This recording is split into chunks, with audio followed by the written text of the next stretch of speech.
Hello and welcome to Ninja Solves. On today's video, we're gonna look at how we can check the ledger of a supplier.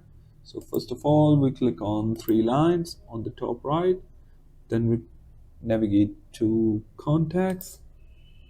To that, we navigate to suppliers. Here we will see all the list of suppliers that we have in our cloud-based software. If we are looking for a particular supplier, then we click on search and we type the supplier's name. So here, as you can see, we have our supplier over here.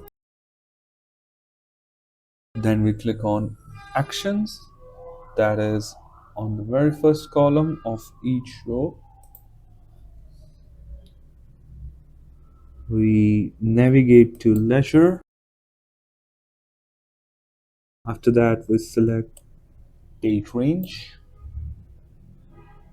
banking ledger, and then we select business.